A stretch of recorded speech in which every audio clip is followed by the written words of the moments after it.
Professors now must proceed carefully when teaching certain subjects. Freedom of speech is protected in the First Amendment to the U.S. Constitution, but universities across the U.S. are debating if they will tolerate all kind of speech on campus, even speech that students say is offensive or hateful. For example, in 2015, a University of Kansas professor almost lost her job after students complained that she used a racist word. However, a 4-month investigation showed the professor used the word not as an insult but as part of a discussion on race.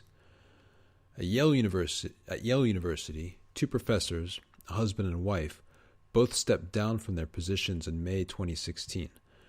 This came after students demanded they be removed for an email one of the professors sent to the students. The email criticized the university administration for asking students to avoid wearing costumes that might be considered culturally insensitive for the holiday called Halloween. In answer to these events and others, university leaders are discussing how free speech fits into higher education. Scott A. Bass, from American University, or AU, in Washington, D.C., has worked in higher education for almost 40 years. Bass says professors have a duty to challenge their students' thinking. He says professors should discuss topics that may be controversial or make students feel uncomfortable. That is part of the college experience, to read, to think, to hear ideas that may be different than what you have long thought. Bass says the Faculty Senate at AU shares this view of a college experience. In 2015, the Senate voted to approve a statement protecting freedom of speech at their school. Bass says the Faculty Senate at AU rarely completely agrees on anything, but every single member agreed to the statement released last September. AU is not the only university to make such a statement. In the last 2 years, faculty committees at the University of Chicago and the University of Minnesota formally defended freedom of speech at their schools. Colin Campbell is the head of that faculty committee at the University of Minnesota.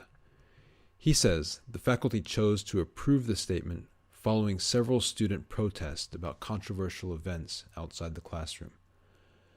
In one event, students objected to a poster that showed an image of the Muslim religious figure Muhammad. The image was originally published by the French magazine Charlie Hebdo after a 2015 attack on its offices in Paris. Faculty created the poster to advertise an event discussing, ironically, free speech. But University of Minnesota students complained that the poster was offensive to Muslim people. Most Muslims around the world object to drawings or other visual images of Muhammad. Bass says young people today have problems accepting opinions different from their own. Social media makes it possible for young people to read and hear only information they already agree with, he says. Indeed, public opinion in the U.S. seems to be moving toward limiting free speech. A 2015 Pew Research Center study showed that 40% of Americans between 18 and 35 years old believe the government should be able to censor language that is offensive to minorities. Sarah McBride offers another point of view. She asks universities simply to proceed carefully with heated subjects. McBride is the National Press Secretary for the Human Rights Campaign, or HRC. The HRC is a nonprofit group that supports equal treatment for homosexual and transgender people. McBride says some students have lived through horrible experiences. Sometimes discussing these topics can cause people to relive those experiences. Many young people have asked professors at least to warn students that difficult topics will be discussed.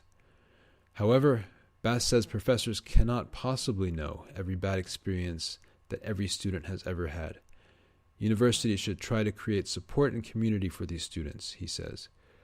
But creating that kind of warning system, called trigger warnings by some, would be almost impossible.